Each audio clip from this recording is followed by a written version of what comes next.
Welcome to Sound Off. I'm Matt Pinfield. Today's guests are the originators of Canadian prog rock. Together since the 1970s, their longevity is a true testament to their creativity and their perseverance. Sound Off now welcomes Alex Lifeson and Geddy Lee of the band Rush. Geddy, Alex, it's an honor to have you here on Sound Off. Great to see you guys. Thank you. An amazing new album, Snakes and Arrows, we're going to talk about later on. On the show, we get into people's history, and there's a long history with you guys being together over 3 decades. But I'd love to talk about the beginning. Tell me about the neighborhood of Willowdale, where you guys ended up coming together originally. Now, Alex, weren't you in a band first? Wasn't John Rutsey in the band, the first drummer, and a different singer? You guys, and then Geddy came in at the last. Well, John and I had played in sort of basement bands, and we played parties in our neighborhood and that sort of thing. Yeah. We had a band called The Projection, which I think is still a great name. Yeah, right. But it was really, we knew 6 songs or 7 songs. We just played them over and over. But at the same time, we were getting very excited about the music that was coming out at that time in the late 60s. Geddy and I met in school, and we got this gig to play a church drop-in center, and I called up a friend of mine who also played bass, and he went on to play with some other bands with Tom Cochran and Red Rider, Jeff Jones. And he played the one gig, and at the time Geddy and I were jamming together after school at his place mostly, both plugged into his same amp, and I'd call him from time to time to borrow his amp. And the second week that we were going to play this drop-in, Jeff was also in another band at the time, and he couldn't make it, and I asked Ged if he would. And that was really the first gig that we did. We took our $10 that we made that night, and we went to a deli and I had chips with gravy. And Cokes and planned our future. Now, the first Rush album came out and did pretty well in Canada, and it was on Mercury here in the States. And I know in WMMS, in Cleveland, was the first place to start playing Working Man. Yeah. But also, people didn't really recognize the band yet or know them. You know, you guys widespread. Ended up with John Rutsey. You were going to do his first American tour, right. And then at the last minute, he ended up having to quit. What happened with that? I heard he had diabetes. Was it health reasons, or was it a fear of touring? People that are Rush fans who know the first album for John Rutsey but don't know a lot about his background before Neil, always wanted to know what really happened with John and why he ended up not in the band. I mean, his fate, of course. Yeah. But he was a diabetic, but he was handling that fine. That I don't think was the reason that he left the band. It was a kind of a combination of things. I don't think the life of a touring band really appealed to him in some ways, and I think he kind of shied away from that.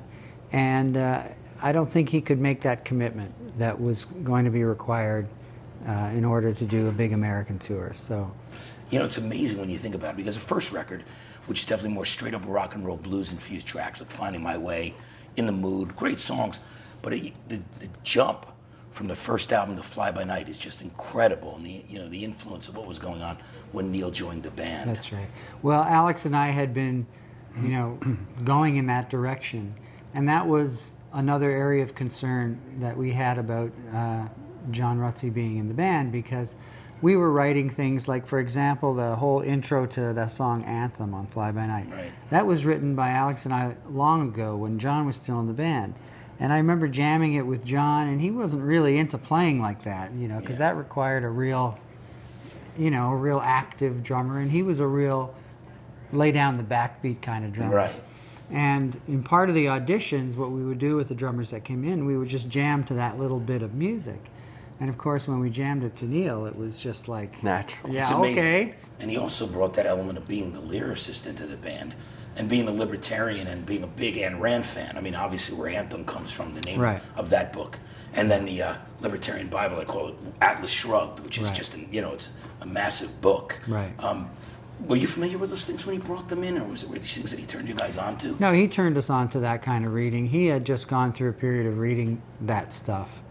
And one of the first things we remarked on because we had really hired Neil about a week before our first American tour, so that whole first American tour, we were getting to know him.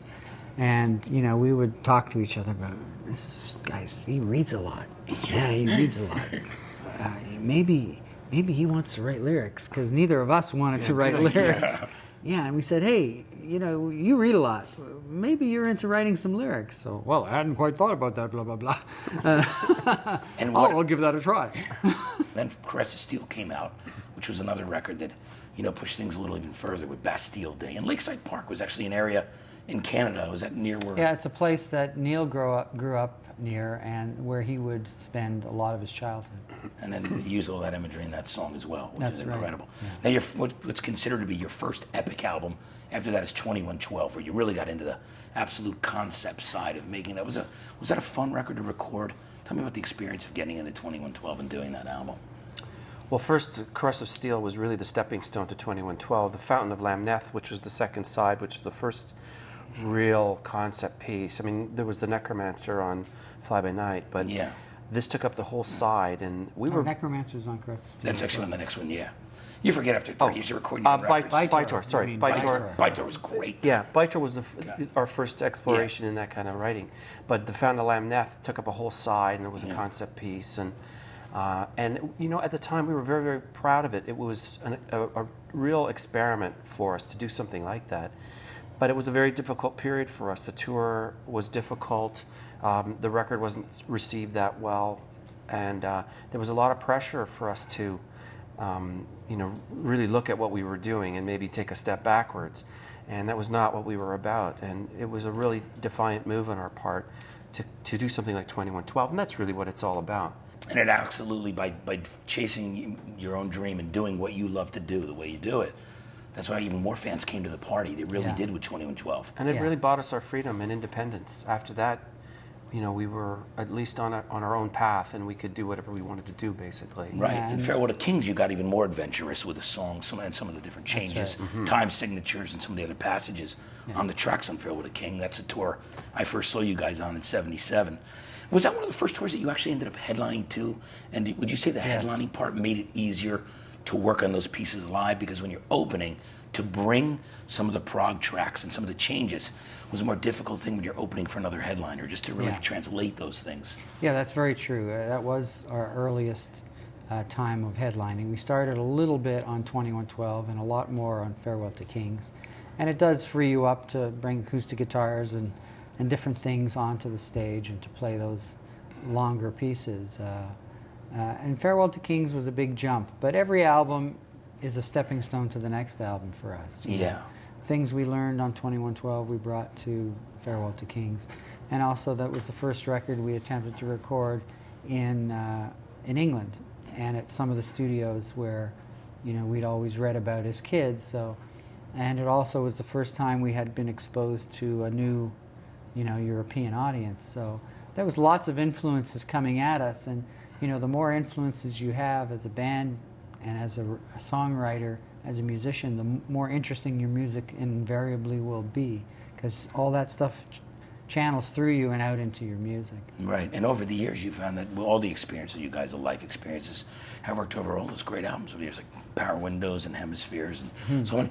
You're one of the few bands in the world who can actually boast having 4 live albums like you do, 4 successful live albums. All the World's a Stage, Ecstasy Left, Show Hands, the latest one. They're all great records too, and they're all done very well. And your audience has always reacted extremely well with them. They've all gone gold. People, do you feel it's because you've really become such a great live band over the years and being able to perform those things that you've had to come out and do live records really just to get through those different chapters? Well, I think, yeah, for us, there was kind of twofold. One is to leave a kind of historical representation of what we sounded like as a live band at that particular time. And another way, it clears the decks for the next phase of our growth. So we always kind of did 3 or 4 records and then a live album, and then we felt like, okay, we got a lot of this, we've learned all this up to now, let's embark on a new phase, you know. It wasn't part of any kind of grand plan, it just started working out that way. You know, guys, jumping ahead, but in '97, it was Neil went through an amazing tragedy. I know that his wife was actually sick with cancer and that started getting better, and then when his daughter was killed in that tragic accident, that's enough to lose your daughter, and then his wife became ill again and passed away. That was just, it had to be an amazing thing. I mean, you guys had to be incredibly supportive to him, but to go through that kind of situation, I mean, how was that affecting the band at the time? And I know that you guys almost split because of just the changes that were happening? And Well, needless to say, it was a very difficult and trying time for us as friends of Neil, and of course for him, he was devastated. And it's hard to really explain what you go through during a moment like that, because so much of it is just reaction. You take a guy who's your partner and friend for all these years, and you watch him be pummeled by tragedy after tragedy. And the only thing you can really think of is, how can I help? yeah. So that's really what happened for a couple of years. It was just, how can I help? Now, one of his healing processes was to go on the road and ride his motorcycle and write that Ghost Rider book. Yes, yeah, And, and that was important for him. He ran away, basically, and in his own crazy way, traveling all those miles on his bike, he was rediscovering himself and looking for some reason to carry on, and eventually he did.